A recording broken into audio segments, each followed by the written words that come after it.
Starfield is set to release on September 6, 2023 as an Xbox Series X and PC exclusive, and we are here to show you why there's just so much hype for this game and what to look forward to in this upcoming Bethesda masterpiece. The core Starfield story is very much a closely guarded secret, although Bethesda has given out a few details.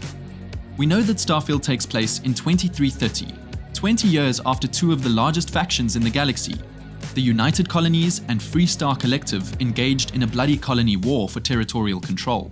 You'll assume the role of a member of Constellation, an organization of space explorers trying to navigate what remains of the aftermath. Where you go and who you choose to side with from there is up to you. The studio is no stranger to building massive, open-ended explorable worlds in previous franchises like Fallout 4 and the Elder Scrolls series, but there's no comparison to the vast cosmos that Starfield is set across. The Settled Systems, as it's known in-game, is an area that extends outward from our solar system by approximately 50 light-years. As for how much of the setting we'll be able to freely explore, Bethesda has confirmed that Starfield will have more than 100 systems and 1,000 planets. Of course, every gamer has different playstyles, but you can expect the main questline to take an average of around 30 hours, with Bethesda stating it's about 20% longer than that of Skyrim and Fallout 4. There is, however, guaranteed to be many more hours worth of exploring and side questing to do amongst the several star systems. While the Starfield gameplay appears to be drawing heavily from other popular science fiction games like Elite Dangerous and No Man's Sky, at its heart it is still a Bethesda RPG.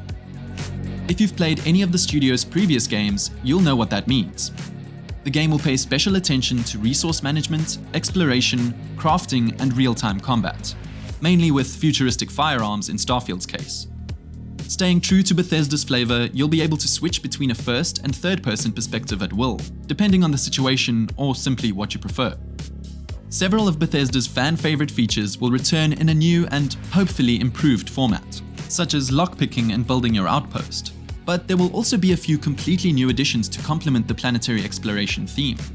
A few examples are a photo mode, which lets you capture the incredible scenery and breathtaking cosmic views, a jetpack to allow for easier and cooler traversal, which will probably be a very important part of exploring different planets with varying gravitational pulls. And it looks like we'll be able to use a scanner device to locate and identify resources and enemies.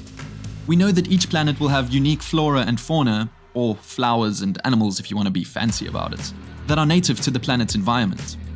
The UI also shows you how many discoverable resources there are to find and the percentage of flora and fauna you've scanned. It looks quite similar to the way scanners work in No Man's Sky, which allows you to scan and identify resources around planets. We also get to see a tool known as a cutter, which mines and gathers materials. The tool uses a laser-style drill to carve out minerals from the rocky terrain. Resources you may collect will be used to start research projects to improve various perks and increase your quality of life, or in some cases, just make you look badass.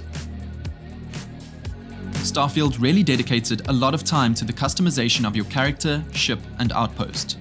You probably know how this works by now, but Starfield has a little bit more diversity in its creation, and should allow for some really interesting, contrasting playstyles.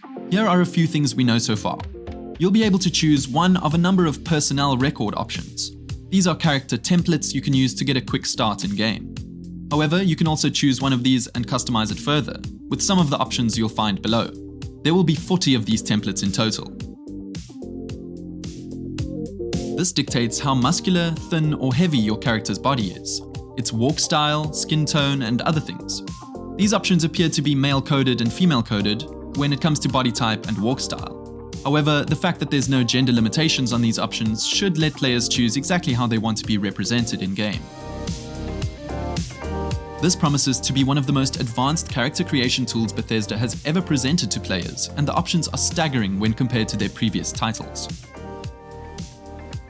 These are a set of starting skills to help shape your character, from a former career path before the game starts. You can choose to be a diplomat, an explorer, a combat medic, a chef, or plenty others.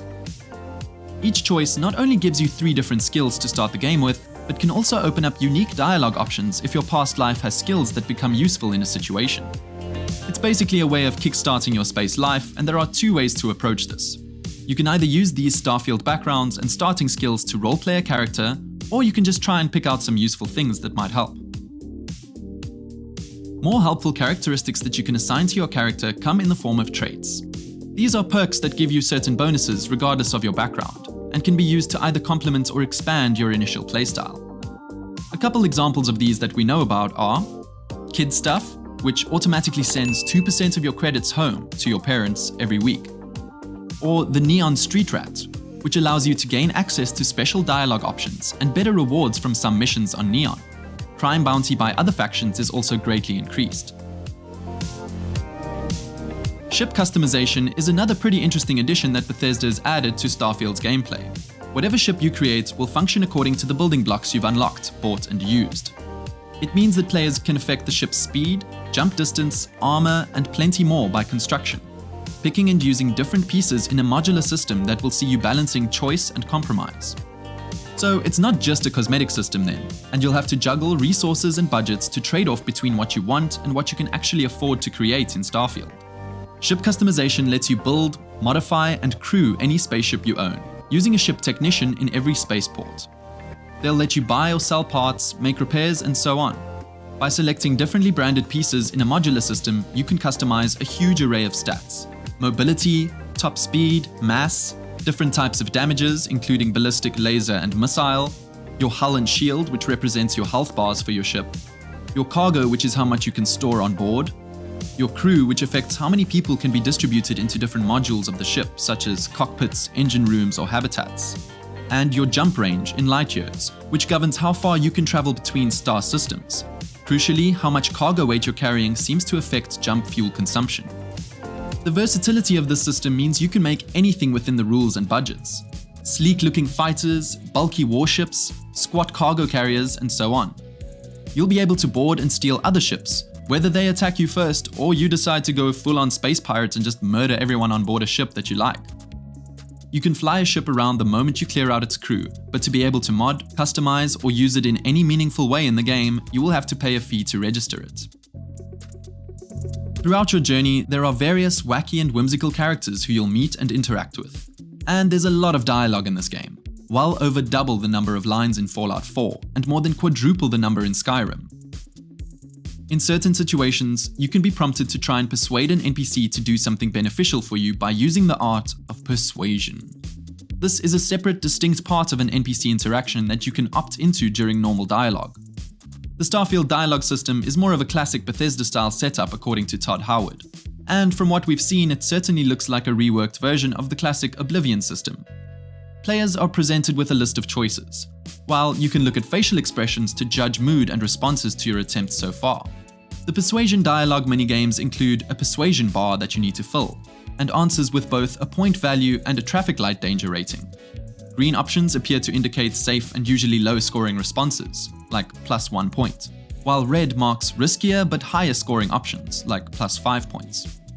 This might mean that there's a surprising amount of strategy involved in Starfield's dialogue system, but there's no doubt that your character's Starfield traits and their backgrounds will affect things. The pre-order price is $70, which will also be the price of the game once released, while the premium edition will set you back $100. Microsoft has confirmed, however, that if you own an Xbox Game Pass account, that you'll be able to play the game for free from day one. Do you think that this is the type of game for you? Let us know how you're feeling about it in the comments below. Until next time, don't forget to cross your T's and square your I's.